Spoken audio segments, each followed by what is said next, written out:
Hey guys, so asked this question, are you pro-Israel or Palestine? I was kind of afraid to answer this, but actually today in my racism and colonialism class, the professor didn't bring it up because he was scared about losing his job, but someone in the class mentioned it because they weren't really understanding, and especially because there's a lot of other conflicts out there that are not being paid attention, like in Rwanda, what's going on in Africa right now. And I remember during the Ukraine war, there was a coup in Myanmar that no one was talking about. So it's also, you do have to understand that if you are in the West and you listen to Western media, even social media, especially with algorithms, they only really connect you with stuff that they think will interest you. So sometimes you're not really understanding the whole issue and that there are other conflicts going on in this world. It's just that because it's involving the West and the West is involved, it becomes more of a subject.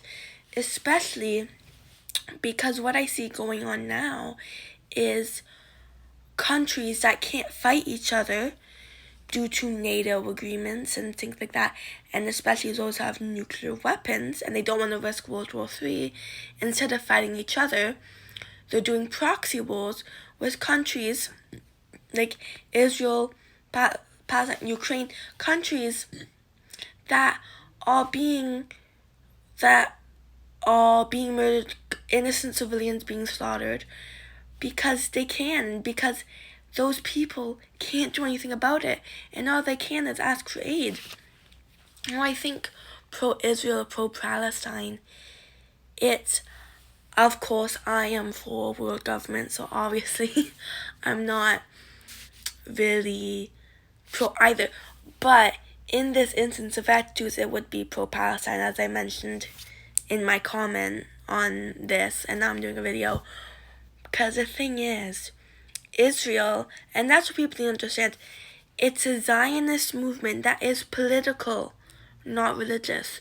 So when people say things like this, I'm not Jewish, but it's not anti-Semitic, and I think that's the problem in the West, is because of our anti-Semitism, especially during World War II, even in the countries that fought against Germany, very anti-Semitic, and we don't want to be considered that way again. So I think the problem is that we're struggling with doing what's right and not wanting to be called anti-Semitic. It's also kind of this whole free speech limit, and especially people are afraid to risk their ideas, and especially with me with my ideas, I'm afraid because I'm not in the mainstream media. I'm not in the mainstream of thought. And in Canada and North America especially, is that if you're not on the main side, you're gonna be chewed and spit out, because that's the way it is. We should be more like England that way, like we allow free ideas and we're not so uplifting, and we actually have a good conversation in class. But you need to remember that it's not being anti-Semitic to be against Israel, especially Israel has for years made comments about calling Palestinians animals and trying to destruct, and now there's even people saying that how did they not know about this attack from Hamas? Maybe it was planned, maybe they knew about it, but they thought if this happened, they can finally destroy Palestine once and for all.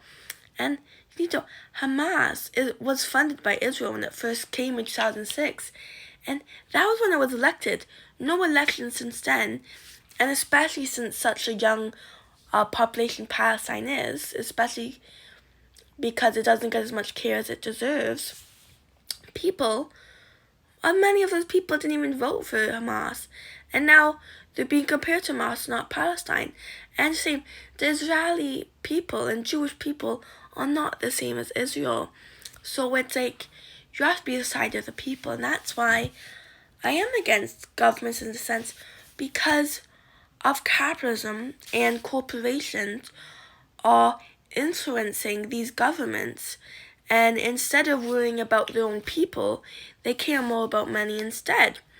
And I think it's kind of giving off like 1984 vibes, like all these proxy wars and wars again. Like it's crazy, and it's just like this is especially with oppressed people, instead of it's actually a solution by the way, by making sure oppressed people are fighting against each other. So instead of them coming all together and rising up, they're all fighting amongst each other so the majority can stay in power. And we need to realize that sometimes in these issues we are being used. And especially mainstream media, especially CNN, has been caught lying about what's going on in Israel and faking news coverage. So it's kind of, I really do hope at least we tend to stray away from actual mainstream media, and instead, because we don't need mainstream media anymore, really. We have people like us on TikTok and things like that who are actually, like, we're getting to talk to people from Israel, from Palestine, people who actually can talk about these issues, unlike me, who I can just go philosophically. Like, they can talk about what's going on in their culture. And that's also what I think, especially, I just want to go on some of the main arguments I've heard, especially North Americans with sovereignty of land and like how the Jewish people were there first. Well, if you support that, then what are you doing in North America? Because it belongs to indigenous people. So please make sure whenever you're going off something like that, or going off the Bible or things like that, if you're going for one place, you have to apply it to everywhere else. And Israel and Palestine is one of the most contested lands because of what a religious significance it has to many different religions. And it seems like, especially Bibles and old texts, when there's only one source of information, it can be mistranslated and misinformation. It's the same as when a lot of people, I still hear it today, people think Hitler founded the Socialist Party. He didn't. He came in, like years after, but then they changed it to make Hitler more of an icon. Like he founded, like look how smart he is. So just remember, winners write the history, and history can be altered and changed. Unless you have hard proof or you have multiple sources that have the same information, you can't trust anything, then you can't really trust it. As long as you have all sources, you can trust it. And then again, it may be with a grain of salt as well. And especially if you're going, again, divine right, and this is legit. So many people claim divine right, and divine right and sovereignty has been the basis for these conflicts, or what they use as a basis for these conflicts. And if you believe in divine right, then the British Empire should still exist and should be controlling everything, because according to the British, it was a divine right. And again, the manifest destiny of the United States was spreading democracy and capitalism across the world, or Marxism and the Soviet Union trying to spread communism or socialism.